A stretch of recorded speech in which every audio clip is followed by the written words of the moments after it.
Welcome students, अस्सलाम वालेकुम बेटा, क्या हाल चाल है, कैसे हैं आप सब लोग। उम्मीद है सभी खैरियत से होंगे।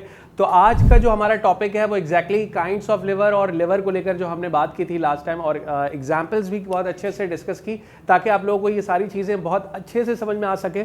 तो आज जो हमारा टॉपिक है वो है मैकेनिकल एडवांटेज, कि भाई लिवर का मैकेनिकल एडवांटेज क्या होता है और किस प्रिंसिपल पे काम कर रहा होता है लिवर, उसके बारे में भी हम बात करेंगे। और साथ पूरी कोशिश होगी इंशाल्लाह इसी सेशन के अंदर हम एक आध न्यूमेरिकल भी कर लें लिवर से रिलेटेड, ताकि जो बची कुछ कमी है वो भी हमारी पूरी हो जाए। और एक न्यूमेरिकल की प्रैक्टिस का मकसद ये भी होता है बच्चों कि अगर हम किसी टॉपिक के साथ कनेक्टेड न्यूमेरिकल रखें तो उसमें ये हो जाता है कि हमारे कॉन्सेप्ट बहुत अच्छे से क्लियर हो जाते हैं और प्रैक्टिस अच्छी हो जाती है, फिर वो चीज़ भूलती नहीं है कभी।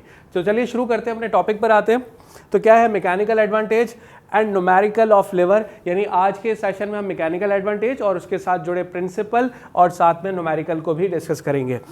मैकेनिकल एडवांटेज के लिए देखें, मैंने फर्स्ट काइंड ऑफ लिवर की एक डायग्राम आप लोग के सामने बनाई हुई है और आप इस पर ज़रा गौर करें। सिंपल आसान सी बात है, जो हमारा जो बेसिकली जो बीम होता है, यानी जो प्लेन सरफेस होता है हॉरिजेंटल एक्सेस पर, यानी जो डायरेक्शन इसकी है वो हॉरिजेंटल डायरेक्शन है, इसके सेंटर पोजीशन पर लाई करता है फुलक्रम। ठीक है, ये आपका बेसिकली क्या होता है, फुलक्रम होता है। ठीक है, इसको आप यहाँ पर चाहो तो बेटा इसमें मैं लिखवा देता हूँ ताकि याद रहे, ये फुलक्रम कहलाता है। और दूसरे एंड पर हम क्या करेंगे, इस बीम के दोनों एंड पर हम क्या करेंगे, किसी एक जगह पर हम एफर्ट अप्लाई करेंगे और उसके ठीक दूसरे एंड पर क्या होगा, वो लोड होगा जिसको आप लिफ्ट करोगे। यानी जो पर्पस है बेसिकली लिवर के इस्तेमाल का वो यही होता है कि जो हैवी लोड्स होते हैं उनको आप लिफ्ट करते हो इस लिवर की मदद से। तो यहाँ पर हम फर्स्ट काइंड ऑफ लिवर की मैंने डायग्राम में देखें यहाँ पर शो कर दिया। यहाँ पर एक एफर्ट लगा रहा हूँ, यानी जो मैं फोर्स लगाऊंगा वो इस साइड पे लगाऊंगा और जो लोड होगा उसकी प्लेसमेंट मैं यहाँ पर करूँगा और सेंटर पोजीशन पर हमारे पास क्या होगा, फुलक्रम होगा। ठीक है, अच्छा अब देखें फुलक्रम से एफर्ट के दरमियान का जो डिस्टेंस होगा ये एफर्ट आर्म कहलाता है, या ठीक है ये एफर्ट आर्म कहलाएगा, तो इसको मैं स्मॉल डी से रिप्रेजेंट कर रहा हूँ। दूसरी बात, फुलक्रम से लोड तक का जो डिस्टेंस होगा उसको मैंने कैपिटल डी से शो किया है। ठीक है, ये आपका फुलक्रम से लेकर लोड आर्म तक का डिस्टेंस है और लोड आर्म को हम कैपिटल डी से रिप्रेजेंट करते हैं। ठीक है जी, अच्छा अब प्रिंसिपल पर आते हैं। क्या रूल है, किस प्रिंसिपल के तहत हम मैकेनिकल एडवांटेज निकालेंगे? वो ये रूल होता है कि सिंपल हमने करना क्या होता है, the product of load and the load arm, यानी जो लोड है आपका, लोड क्या होता है, W, ठीक है, यानी जो वेट होगा आपका, और दूसरा लोड आर्म क्या होगा, उसे आपने कैपिटल D से रिप्रेजेंट किया हुआ है। तो दोनों को आपने उन दोनों का क्या करना है, दोनों का प्रोडक्ट लेना है। Load and load arm is equal to the product of effort and effort arm. Effort को आप P से रिप्रेजेंट करते हो और एफर्ट आर्म को आप स्मॉल d से रिप्रेजेंट करते हो। इस तरह से हम क्या करेंगे, इन दोनों का प्रोडक्ट भी ले लेंगे। तो ये हमारे पास बेसिक एक्सप्रेशन बन गई, ये बेसिक इक्वेशन बन गई जो कि मैकेनिकल एडवांटेज ऑफ लिवर की है। अच्छा अब इसको मजीद हम थोड़ा सा एक्सपेंड करते हैं। इस पर मजीद क्या काम किया जा सकता है कि बेटा देखो, जो हमारा वेट होगा उसको आप यहीं पर रहने दें और यहाँ से ये जो P आपका एफर्ट है इसको यहाँ इस साइड पर आके डिवाइड करवा दें और मल्टीप्लाई बाई जो ये कैपिटल डी हो रहा है उसको यहीं पर रहने दें। सिंपल हमने क्या किया, ये P इस तरफ मल्टीप्लाई हो रहा है, दूसरी जानिब आके क्या हो जाएगा, डिवाइड हो जाएगा। ठीक है, ये आके इस तरफ डिवाइड हो जाएगा और यहाँ क्या बचेगा, यानी ये आपका सिंपल जो है स्मॉल d बचेगा जो कि एफर्ट आर्म कहलाता है। उसके बाद हम क्या कर सकते हैं, ये जो d ऊपर मल्टीप्लाई हो रहा है ये दूसरी जानिब जाके डिवाइड हो सकता है, तो उसको भी आप डिवाइड करा दें। तो ये आपका वेट या अपॉन एफर्ट हो जाएगा बराबर किसके, small d upon capital D, यानी effort arm upon load arm के। ठीक है, तो उसके बाद आप इस आउटपुट अपॉन इनपुट बन रहा है ये। ठीक है, जो आपका लोड होता है, लोड अपॉन जो एफर्ट होता है, ये बेसिकली आपका आउटपुट अपॉन इनपुट भी होता है। तो आप क्या कर सकते हो बेटा इसकी जगह पर आप लिखोगे मैकेनिकल एडवांटेज, सही, इसकी जगह पर आप क्या करोगे, मैकेनिकल एडवांटेज लिखोगे जो बराबर हो जाएगा लिवर का effort arm divided by load arm के। ठीक है, तो ये आपका वो रिलेवेंट फार्मूला बन गया मैकेनिकल एडवांटेज का, जो हम किसी भी न्यूमेरिकल को सॉल्व करने के लिए यूज़ करेंगे। ठीक है जी, तो चलिए अब न्यूमेरिकल शुरू करते हैं बेटा। न्यूमेरिकल आपकी स्क्रीन पर मौजूद है। A lever overcomes a resistance of 400 newton, यानी एक लेवर का हम इस्तेमाल कर रहे हैं और कितने लोड को हम लिफ्ट कर रहे हैं, 400 न्यूटन। तो लोड आपके पास, पहले हम न्यूमेरिकल यानी प्रॉब्लम की हेडिंग डाल देते हैं। इस चैप्टर में प्रॉब्लम नंबर 3 हम करने जा रहे हैं, तो प्रॉब्लम नंबर 3 मैं इसमें लिखवा रहा हूँ बेटा। ठीक है, और न्यूमेरिकल करते वक्त सबसे पहला काम होता है न्यूमेरिकल में गिवन जो वैल्यूज़ हमारे पास हैं उनको डेटा में लिख लिया जाए, उनका डेटा एक बना दिया जाए। तो डेटा की मैंने हेडिंग डाल दी यहाँ पर, क्या था, सिंपल कहा गया कि a lever overcomes a resistance of 400 newton, कि कितने काम को, यानी जो लोड आप बेसिकली लिफ्ट कर रहे हो वो कितना गिवन है, 400 न्यूटन। तो आप क्या करोगे बेटा कि जो वेट, आप चाहो तो इसे वेट भी लिख सकते हो, चाहो तो इसे लोड भी लिख सकते हो। ठीक है जी, मैं इसको वेट लिख रहा हूँ। तो वेट यानी W से आप रिप्रेजेंट करोगे और इसकी वैल्यू जो गिवन है वो है 400 न्यूटन।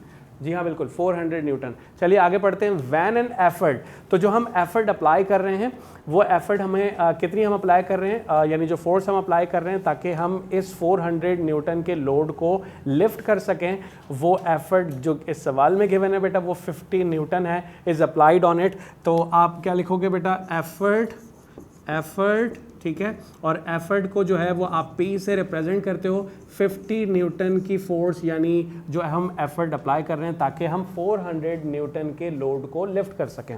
ठीक है जी। अच्छा आगे पढ़ते हैं बेटा। Calculate the mechanical advantage and the efficiency of lever if the effort arm is 10 times as long as weight arm. ठीक है, तो सिंपल पहले ये देख लेते हैं कि हमें दो चीज़ें निकाल कर देनी है, calculate the mechanical advantage and the efficiency. तो रिक्वायर्ड बनाते हैं, रिक्वायर्ड किस तरह से लिखेंगे, रिक्वायर्ड के लिए सिंपल कहा गया कि एक तो आपने मैकेनिकल एडवांटेज निकालना है। तो मैकेनिकल एडवांटेज को मैं इस तरह इन शॉर्ट लिख सकता हूँ, मैकेनिकल M.A, मैकेनिकल एडवांटेज हमें निकाल कर देना है। दूसरा हमें एफिशिएंसी भी निकाल के देनी है। अच्छा चलें इसको लिख लेते हैं वाज़े क्लियर,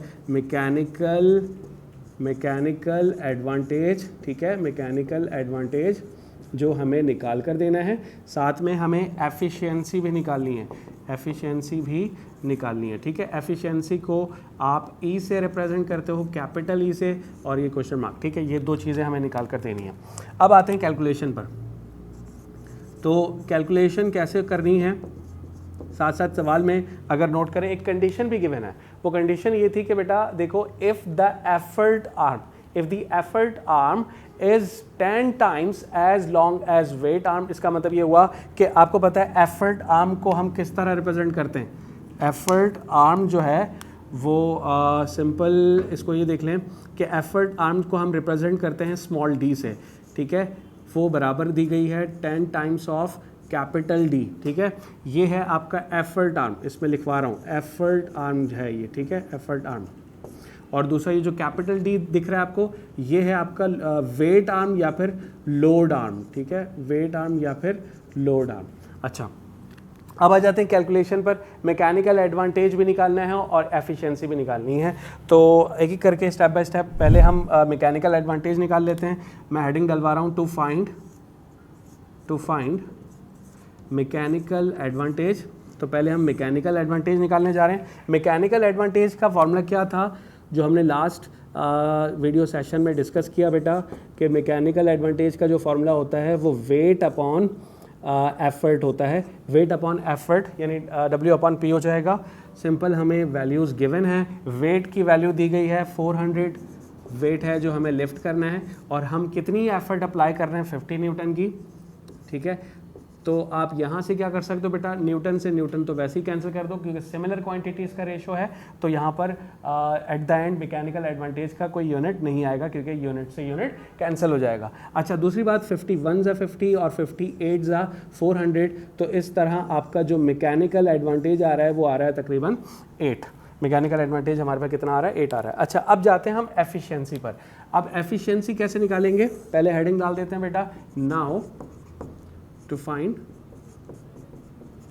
एफिशिएंसी। ठीक है, एफिशिएंसी।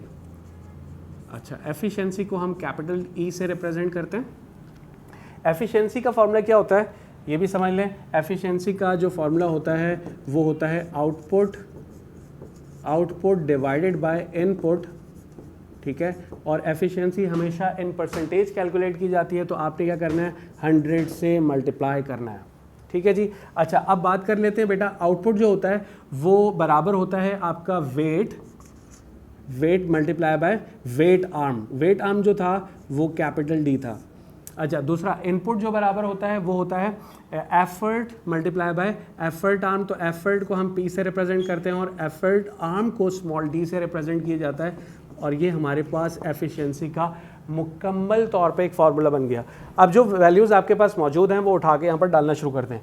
वेट देखें हमें कितना गिवन है, वेट हमें गिवन है 400 न्यूटन, ठीक है जी। अच्छा, आगे बात की जाए अगर कैपिटल डी की, तो कैपिटल डी की कोई वैल्यू नहीं दी गई, यानी वेट आर्म हमें नहीं दिया गया था, तो हम इसे एज इट इज़ इसी तरह से रहने देंगे। और अब बात कर ली जाए कि एफर्ट जो है वो हमें कितनी मिली हुई थी 50 न्यूटन, तो हम यहाँ पर 50 रख लेंगे और मल्टीप्लाई बाय एफर्ट आर्म बेटा, एफर्ट आर्म दिया हुआ था 10 टाइम्स ऑफ लोड आर्म के, तो आप इसकी जगह पर 10 डी रख लेंगे और मल्टीप्लाई बाय 100 हो जाएगा एज इट इज़।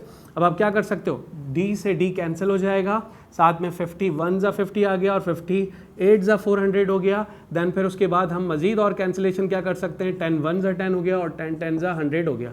तो पीछे रिमेनिंग क्या वैल्यूज़ हमारे पास बच गई हैं, 8 और 10 जो है वो मल्टीप्लाई हो जाएगा, 8 मल्टीप्लाई बाय 10 करें तो क्या आ जाएगा 80 आ जाएगा, एग्जैक्टली 80 आपके पास परसेंटेज में आ जाएगा। तो ये हमने एफिशिएंसी निकाल ली। तो आज के इस सेशन में हमने न्यूमेरिकल के साथ साथ मैकेनिकल एडवांटेज और साथ साथ प्रिंसिपल की भी बात की लिवर की, और इंशाल्लाह नेक्स्ट सेशन के अंदर हम इस चैप्टर से कनेक्टेड नेक्स्ट टॉपिक पे बात करेंगे। तब तक के लिए अपना बहुत सारा ख्याल रखिएगा and thank you so much. अल्लाह हाफ़िज़।